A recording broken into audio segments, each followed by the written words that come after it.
Platform থেকে ছাড়বে।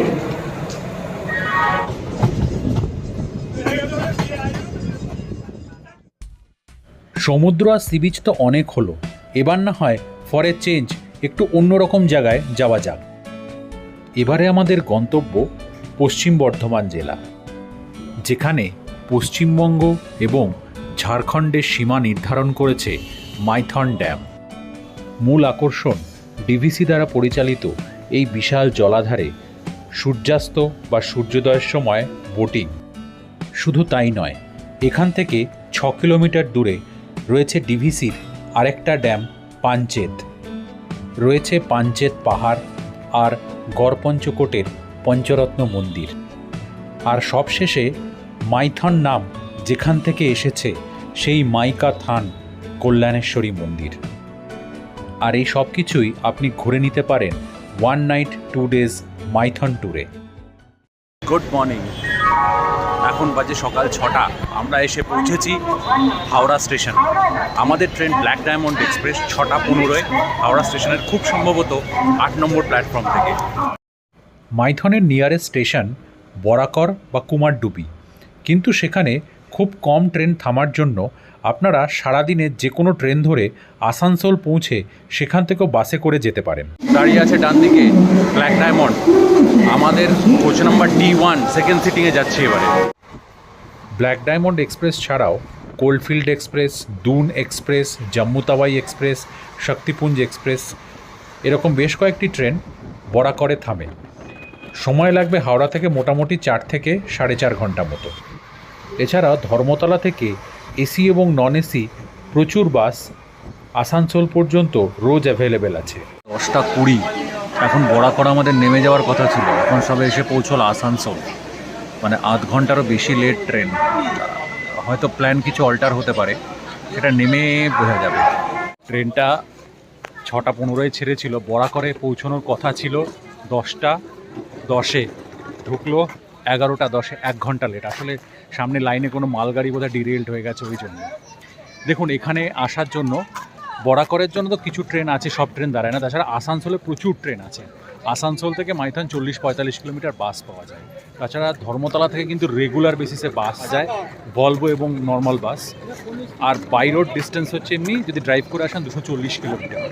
এবার এই 1 ঘন্টা ডিলের জন্য আমাদের প্ল্যান কতটা চেঞ্জ হয় না হয় সেটা দেখতে হবে, কারণ অরিজিনাল প্ল্যান ছিল হচ্ছে এখান থেকে নেমে গড়পঞ্চকোট, স্নেক গার্ডেন, কলিয়ারি সব দেখে WBTDC, এবারও WBTDCতেই আছে। মুক্তধারাতে চেক ইন করবো, বিকেলে বোটিং করব, কালকে সকালে কল্যাণেশ্বরী দর্শন করে আবার কালকে ফেরত চলে যাব। এখন দেখি বাইরে বেরিয়ে, আমি তো এই প্রথম এলাম, প্রথম নয়, কল্যাণেশ্বরী এর আগে এসেছি আমি, আজ থেকে 25 বছর আগে। বরাকর স্টেশনের বাইরে থেকে আপনারা অটো কিংবা গাড়ি পেয়ে যাবেন সাইট সিনের জন্য, তবে দরাদরি করে নেবেন। আপনারা একদিনের মধ্যে ঘুরে নিতে পারেন ছিন্নমস্তান মন্দির, কলিয়ারি, স্নেক গার্ডেন, গড়পঞ্চকোট এবং মাইথন। আমরা বরাকর স্টেশন থেকে একটা অটো বুক করেছি, পেছনে যে অটোটা দাঁড়িয়ে আছে বেশ কয়েকটা স্পট দেখাবে, সব নয়, তার মধ্যে গড়পঞ্চকোট আছে, তার মধ্যে কলিয়ারি আছে, তার মধ্যে স্নেক গার্ডেন আছে, পাঞ্চেতো আছে, এগুলো ঘুরিয়ে ছেড়ে দেবে। টোটাল 800 টাকা নেবে। তো আজকে প্রথম যে স্পট সেটা এসেছে ছিন্নমস্তার মন্দির। ছিন্নমস্তা মন্দিরের এপাশে হচ্ছে শ্মশান ঘাট, আর এই পেছনে হচ্ছে ছিন্নমস্তার মন্দির, জুতো খুলে ঢুকতে হবে। জয় মা তারা মা, জয় মা, জয় মা, ছিন্নমস্তা মা, জয় মা, জয় মা।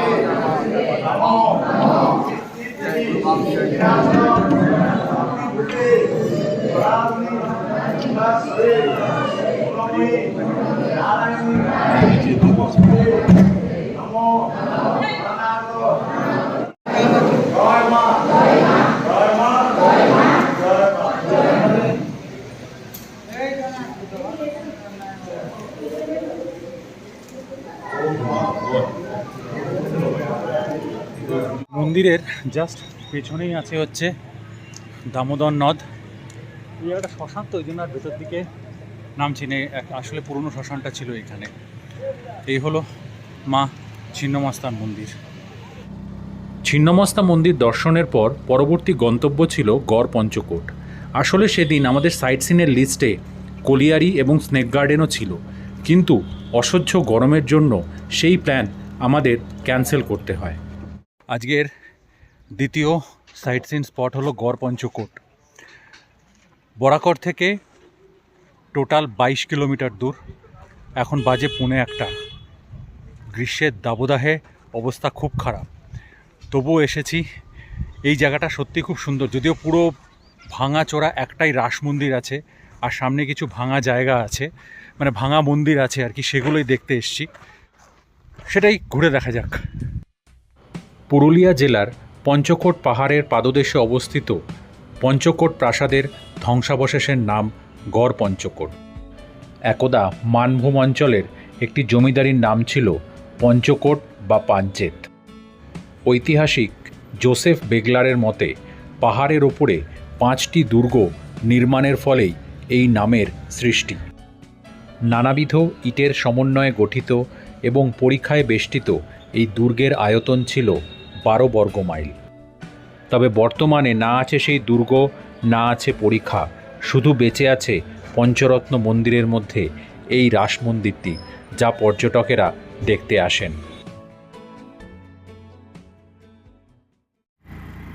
গড় পঞ্চকোট দেখে আমাদের যাবার কথা ছিল কলিয়ারি আর স্নেক গার্ডেন, কিন্তু অসহ্য গরমে রণে ভঙ্গ দিলাম। তাই ঠিক করলাম ট্যুরিস্ট লজে ফিরে যাব। আর যাওয়ার পথে বাঁ হাতে পেয়ে গেলাম পাঞ্চেত ড্যাম। পাঞ্চেত ড্যাম ঝাড়খণ্ডের ধানবাদ জেলায় দামোদর নদের ওপর তৈরি ডিভিসির আরেকটি ড্যাম। এই জলাধার পরিদর্শনের আদর্শ সময় হলো বর্ষাকাল, যখন জলস্তর পরিপূর্ণ থাকে এবং লক গেটগুলো খোলা থাকে।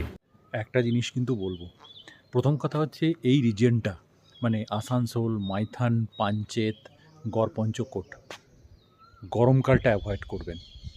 আর যদি একান্তই আসেন just because off season, rate অনেকাংশে কম থাকে, সেক্ষেত্রে বয়স্ক বা বাচ্চাদের আনবেন না। আমি কিন্তু আজ আমার বাবা কিনেছি, আমার কিন্তু খুব কষ্ট হচ্ছে, এত গরম এখানে, প্রচণ্ড কষ্ট পাচ্ছেন ভদ্রলোক। আমরা যে বেরিয়েছিলাম গড় পঞ্চকোটটা কোনো রকমে দেখেছি, তারপরে স্নেক গার্ডেন আর কলিয়ারি দেখার সাহস দেখায়নি, এত গরম। সোজা পাঞ্চেত ড্যামের যে ছবিটা দেখেছেন, যে ভিউটা আপনাদের দেখালাম, ওইটা দেখে সোজা চলে এসেছি আমি আমার হোটেলের রিভিউ তো এর পরের। আর এরপরে বিকেলের দিকে আমি একাই যাব বোটিং করতে, আর এটা নিয়ে আজকে শেষ হবে। আর আগামীকাল সকালে আমি যাব হচ্ছে কল্যাণেশ্বরী মন্দির, সেখান থেকে দেখে একবারে ব্যাক করে চলে যাব। এটাই হচ্ছে প্ল্যান। এগেইন বলছি, গরম কিন্তু ভয়ানক পড়ে। আজকে এপ্রিল মাসের 6 তারিখ, তাতেই এই রকম বিভৎস গরম, মানে 40-41 মতো ফিলিং। আমি অনেকটা আমি ব্যাপারটাকে ধাতস্থ হয়ে গেছি, কারণ আমি যেহেতু দিল্লিতে থেকে এসেছি, সেই জন্য আমারও কষ্ট হচ্ছে, কিন্তু আমি সয়ে গেছি। ঠিক বিকেল 4:30 সময় বেরিয়ে পড়লাম মাইথন ড্যামে বোটিং করতে। আমাদের ট্যুরিস্ট লজেরই একজন স্টাফ, যার নিজস্ব বোট আছে এবং তিনি অন রিকোয়েস্ট এই সার্ভিসটি প্রোভাইড করে থাকেন। তবে আপনারা যারা অন্যান্য হোটেলে থাকবেন, মাইথন ড্যামে কিন্তু প্রপার ঘাট আছে, যেখানে আপনারা স্পিড বোট এবং দাঁড়বাওয়া নৌকা দুটোর সার্ভিসই পেয়ে যাবেন।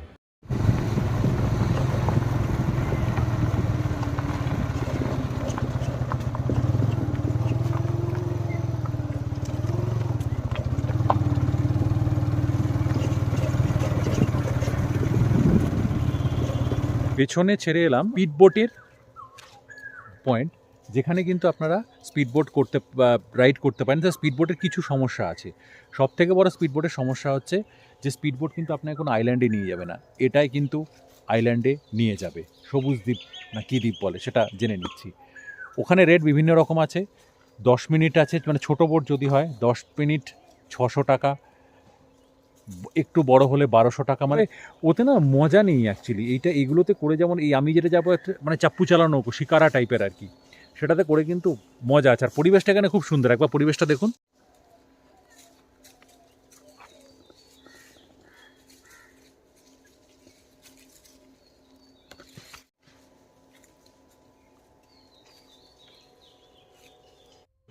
আর কিছুক্ষণের মধ্যেই আমরা শুরু করলাম এই ট্রিপের সবথেকে আকর্ষণীয় সূর্যাস্তের সময় মাইথন ড্যামের বোট রাইড। সে এক অনির্বচনীয় অভিজ্ঞতা। সারা দিনের ক্লান্তি, পরিশ্রম, গরম সব যেন মুহূর্তে মিলিয়ে গেল চারিদিকের প্রকৃতিকে দেখে। এই বোট রাইডটা হয় মোটামুটি ঘন্টা দেড়েকের। আপনাকে পয়েন্ট থেকে তুলে নিয়ে সবুজ দ্বীপে নিয়ে যাবে, যেটা মাইথন ড্যামের মাঝখানেই গড়ে ওঠা একটি দ্বীপ। সেখানে কিছুক্ষণ আপনি সময় কাটাবেন, তারপরে আবার আপনাকে সেম পয়েন্টে এসে ড্রপ করে দেবে। অন্যরকম এক্সপিরিয়েন্স। স্পিড বোটে তো 10 মিনিটে শেষ হয়ে যায়, এটা নয় 1-1.5 ঘন্টায় চললো। অ্যান্ড এই যে পেছনে জায়গাটা দেখছেন, এখানে কিন্তু ছোট ছোট মাছ এনে চারা এনে বড় করা হয়, বড় করে সেগুলোকে আবার অন্য জায়গায় ছেড়ে দেওয়া হয়। এই দিকটাতে কিন্তু স্পিড বোট জেনারেলি আসে না, জাস্ট চাপ্পু চালানোর আওয়াজই পাওয়া যাচ্ছে এখানে। যদি সত্যি বোটিং করতে ইন্টারেস্টেড থাকেন, দেখুন চাপ্পু চালানো বা এই দাঁড় চালানো বোটিং প্রথম কথা অনেকক্ষণ ধরে করতে পারবেন। খরচটা কিন্তু অন্যান্য বোটিংয়ের থেকে বেশি যদি আপনারা গ্রুপে না হন। এবার এর অভিজ্ঞতাটা কিন্তু অন্যরকম। আমি যেমন ঠিক সানসেটের সময় এসেছি, আপনারা সানরাইজের সময়ও আসতে পারেন। মোটামুটি সন্ধ্যে 6টা পর্যন্ত গরমকালে এই বোটিংটা অ্যালাউড। এর অভিজ্ঞতাটা কিন্তু সম্পূর্ণ অন্যরকম, অনেকটা সেই কাশ্মীরের শিকারা রাইডের মতো। তবে কম্প্যারিজন করতে যাবেন না, তাহলে কিন্তু দুধের স্বাদ ঘোলে মেটাতে হবে। বাট অনেকটা ওই রকম, যেমন আমরা ডাল লেকে আমি করেছি বোটিং, নো ওয়ে ডাল ওয়েদার এনভায়রনমেন্ট কোনোটাই ডাল লেকের ধারে কাছে নয়, বাট রাইডটা অনেকটা ওই রকম লাগবে। বিকেলবেলা পরন্ত সূর্যের আলোয় মাইথন ড্যামের মধ্যে এই বোটিং আমার ট্যুরে এক অন্য মাত্রায় যোগ করেছিল। যে কোনো ট্যুরেই, যে কোনো জায়গাতেই প্রকৃতিকে এনজয় করতে হলে তার সঙ্গে একাকিত্ব হওয়াটা ভীষণ প্রয়োজন। প্রচুর মানুষ আর ট্যুরিস্টের ভিড়ে আর যাই হোক প্রকৃতির সান্নিধ্য লাভ করা যায় না, সেটা আমি আমার বিগত কয়েকটা ট্যুরে খুব ভালোভাবেই বুঝতে পেরেছি। এই যে সামনে দ্বীপটা দেখতে পাচ্ছেন, এটাই হলো সবুজ দ্বীপ। এখন দেখুন কীরকম খালি, অথচ সিজন টাইমে এখানে বোট নোঙর করার জন্য জায়গা পর্যন্ত পাওয়া যায় না। এসে পৌঁছলাম সবুজ দ্বীপ।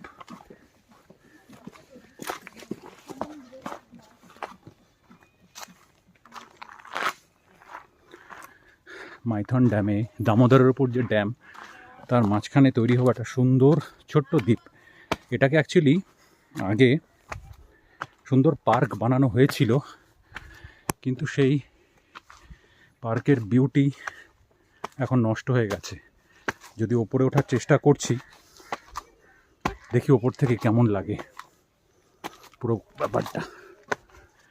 সামনে একটা ভিউ পয়েন্ট আছে, দ্যাটস ইট, আর কিছু নেই। এবং যথেষ্ট নোংরা, অ্যাজ ইউজুয়াল প্লাস্টিক, খাবার জিনিসপত্র ফেলে খুব সুন্দর করে ডেকোরেট করে রাখা হয়েছে। That's how we are. বিয়ারের বোতল দেখ, টুরিস্ট স্পটটাকে মনে হচ্ছে মদের থেকে পরিণত করেছে। দেখুন বিয়ারের ক্যান, প্লাস্টিকের বটল, প্লাস্টিক। এটা একটা ভিউ পয়েন্ট। ভিউ পয়েন্টটা হচ্ছে এখান থেকে, এই বিশাল কিছু ভিউ পয়েন্ট নয়, তবে জায়গাটাকে পরিষ্কার রাখতে তো অসুবিধা নেই। এটা হচ্ছে টপ পয়েন্ট সবুজ দ্বীপের। মোটামুটি বেশি না, গোটা 20-25 সিঁড়ি উপরে উঠে আসলেই এই পয়েন্টটা পাবেন। ভিউ পয়েন্ট থেকে নেমে এসে দ্বীপের অপর প্রান্ত থেকে সূর্যাস্তের ছবিটা অনেকটা এই রকম ছিল।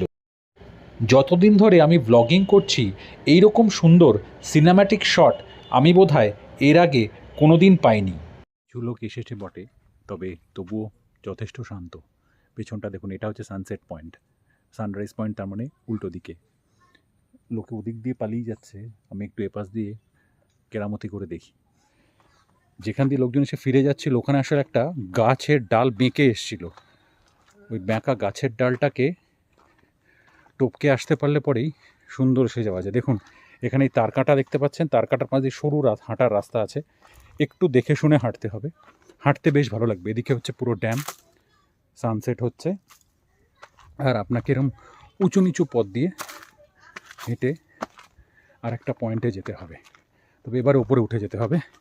এবার এদিক দিয়ে আর এই যে এখান দিয়ে হেঁটে যাওয়া সম্ভব। এই সবুজ দ্বীপটা অনেকটা আয়তাকার, দৈর্ঘ্যে হবে মোটামুটি 200 মিটার এবং প্রস্থে 50 মিটার। দ্বীপের মাঝখান দিয়ে এইরকম মাটির রাস্তা করা আছে সানসেট পয়েন্ট থেকে সানরাইজ পয়েন্টে যাওয়ার জন্য। আর এইটা হলো সানরাইজ পয়েন্ট। সকালবেলা এলে পরে আপনারা এখান থেকে সূর্যোদয়ের অসাধারণ দৃশ্য প্রত্যক্ষ করতে পারবেন।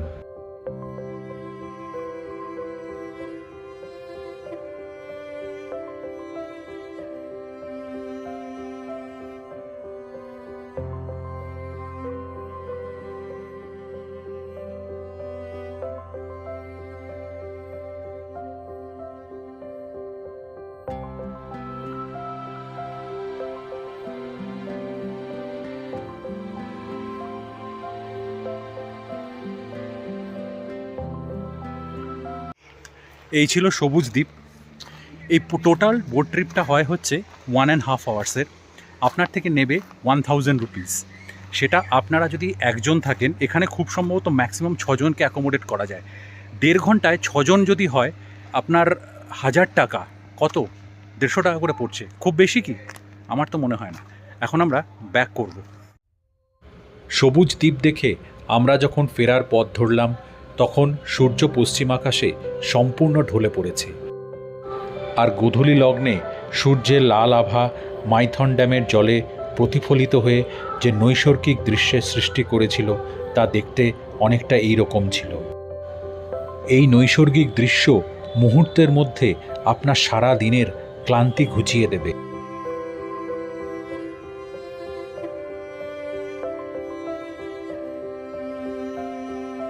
ধূলিবেলায় সূর্যের লাল আভায় মাইথন ড্যামের মাঝখানে আমি একা। অনেকটা রোম্যান্টিক ঠিক বলবো না, বাট নস্টালজিক ফিলিং আসছে। প্রকৃতির মধ্যে যখন আপনি একা এবং একা প্রকৃতিকে এনজয় করছেন, এখানে দেখুন শুধু জল আর জলের মধ্যেই দাঁড় চালানো বা চাপ্পু চালানোর আওয়াজ, আর কিন্তু কিছু নেই। এটা আমি এখানে বসে বললে পরে আপনারা বুঝতে পারবেন না 6 ইঞ্চি স্ক্রিনে। একবার এখানে অবশ্যই আসবেন, তাহলে কিন্তু ব্যাপারটা রিয়েলাইজ করবেন যে এটা কতটা অসামান্য। আর আমি এই যে গরমকালে এত দাবদাহের মধ্যে কেন এসেছি জানেন তো? এটা একটা রিজন। দেখুন এখানে কিন্তু ট্যুরিস্টের আজকে একদম ভিড় নেই। আমি যে পুরো দ্বীপটা ঘুরলাম বা আমার আশেপাশে দেখুন, হার্ডলি আপনি কোনো বোট দেখতে পাবেন। অথচ এখানে কিন্তু যা শুনছিলাম আমি, যে শীতকালে বিশেষ করে সিজন টাইমে এত বোট আসে যেখানে বোট লাগানো যায় না। এবার হয় কি, যখন ট্যুরিস্ট ভরে যাবে না, তখন এই যে নিস্তব্ধ প্রকৃতি, জলের আওয়াজ, আপনি আর এই বোট, সেটা কিন্তু হবে না। তখন কিন্তু এটা হয়ে যাবে কি, ট্যুরিস্টের সমুদ্র। ঘোরাটা তখন কতটা সম্পূর্ণ হয় আমি জানি না। আজকের দিনে আমার ট্যুর এখানেই শেষ, তবে ভিডিওটা শেষ নয়। আগামীকাল সকালে আমি এখান থেকে যাব কল্যাণেশ্বরী টেম্পল, সেখান থেকে যাব আসানসোল, সেখান থেকে আমি বন্দে ভারত ধরে পাটনা হাওড়া বন্দে ভারত ধরে বাড়ি ফিরব। এই ভিডিওর কন্টিনিউশনই থাকবে সেটা। হোটেল থেকে চেক আউট করে বেরিয়ে গেছি। আজকে কল্যাণেশ্বরী মন্দির যাব। হোটেল থেকে একটা গাড়ি ঠিক করে নিয়েছি, কল্যাণেশ্বরী মন্দির দেখিয়ে আমাদের আসানসোলে ড্রপ করে দেবে। যদি আপনাদের মাইথন থেকে আসানসোল বা অন্য কোনো জায়গায় যাওয়ার জন্য গাড়ির প্রয়োজন হয়, তাহলে যে হোটেল বা ট্যুরিস্ট লজে আপনারা স্টে করবেন সেখান থেকে গাড়ির ব্যবস্থা করে নিতে পারেন। ভাড়া মোটামুটি আসানসোল পর্যন্ত পড়বে এসি গাড়িতে 900 টাকা। আমাদের WBTTC ট্যুরিস্ট লজ থেকে কল্যাণেশ্বরীর মন্দিরের দূরত্ব ছিল মোটামুটি 2.5 কিলোমিটারের মতো। এসে গেছি কল্যাণেশ্বরী মন্দিরেতে। মন্দিরে প্রচণ্ড ভিড়। আমাদের ড্রাইভার সাহেব উনি বলছেন যে লোক দিয়ে পান্ডা দিয়ে পুজো করাবেন, দেখি দক্ষিণা কীরকম চাই। আদারওয়াইজ শনি রবি মঙ্গল এই সময় এই 3 দিনে কিন্তু মারাত্মক ভিড় হয়। যেটা আমি বুঝলাম, এখানে তারাপীঠের মতো বৈধ টিকিট কেটে কিন্তু আগে ঢোকার কোনো ব্যবস্থা নেই। যেটা হয়, আপনার থেকে 200-300 যার থেকে যেরম পাবে নিয়ে ভেতরের পুরোহিতরা বেলাইনে আপনাকে ঢুকিয়ে পুজো করিয়ে দেবে। যেটা কিন্তু আমি পরে জানতে পারলাম, কিন্তু আমার ব্যাপারটা কিন্তু একেবারেই পছন্দ হয়নি। তালা নিয়ে নিয়েছি 101 টাকার। মন্দিরের ভেতরে কিন্তু আপনি মানে ফটোগ্রাফি করতে পারবেন না। গল্পটা হলো যে এখানে কিন্তু ওই যে লাইন যেটা বললেন, এটা প্রথম কথা নেগোশিয়েবল, আর সেভাবে অফিসিয়ালি কিছু হয় না। যদি সময় নিয়ে আসতে পারেন 1 ঘন্টা বা 1.5 ঘন্টা লাইন দিয়ে পুজো দিন, আমি নর্মাল পুজো দিয়ে গেলাম। ভেতরে কিন্তু ফটোগ্রাফি ইজ নট অ্যালাউড, মন্দিরের ভেতরে যেখানে গর্ভগৃহ হয়। বাট পুজো দিয়ে খুব ভালো লাগলো। চেষ্টা করবেন সময় নিয়ে আসতে, কারণ আমি করলাম আমার সময় কম বলে। আদারওয়াইজ আপনারা কিন্তু নর্মাল সাধারণ লোকের মতো লাইন দিয়ে পুজো করবেন, কারণ মায়ের কাছে পুজো দেবেন পয়সা দিয়ে। আমি করলাম, কিন্তু আমি বলছি করাটা ঠিক না। কল্যাণেশ্বরীতে পুজো দিয়ে আমরা গাড়ি করে আধ ঘন্টার মধ্যে চলে আসি আসানসোল স্টেশন। আমাদের ট্রেন ছিল দুপুর 12:15-তে। হাতে সময় ছিল 2 ঘন্টারও কিছু বেশি। তাই আসানসোল স্টেশনের 2 নম্বর প্ল্যাটফর্মের ওপরে প্রিমিয়াম লাউঞ্জে চলে আসি। আর লাউঞ্জের ভেতরটা দেখতে ছিল অনেকটা এইরকম। আমরা তো পৌঁছে গেছিলাম আসানসোল স্টেশনে সকাল 10:10 মধ্যে। আমার ট্রেন হচ্ছে 12:30টায়। কী করবো, আসানসোল স্টেশনের 2 নম্বর প্ল্যাটফর্মে প্রিমিয়াম লাউঞ্জ আছে। ভাড়া হচ্ছে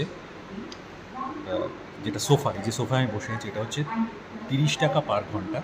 আর এই একটু আগে যে দেখালাম সেটা হচ্ছে রিক্লাইনার, ওটা হচ্ছে 50 টাকা পার ঘন্টা। আমরা 2 ঘন্টার জন্য নিয়েছি।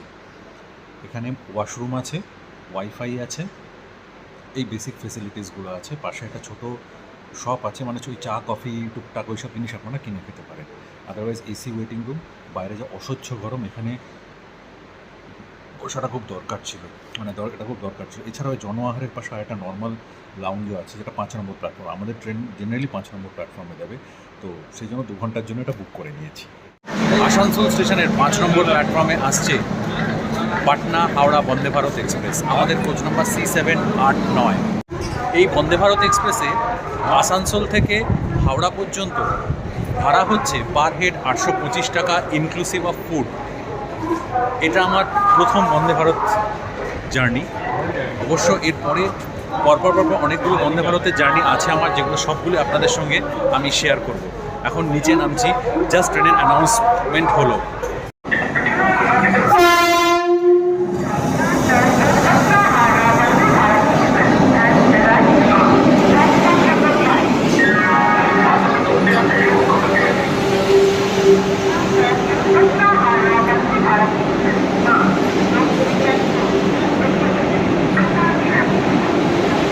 লাইফের প্রথম বন্দে ভারত, তো আবার কমলা বন্দে ভারত। ট্রেনটার ইন্টেরিয়ারটা কিন্তু অসাধারণ, কিন্তু একবার দেখুন।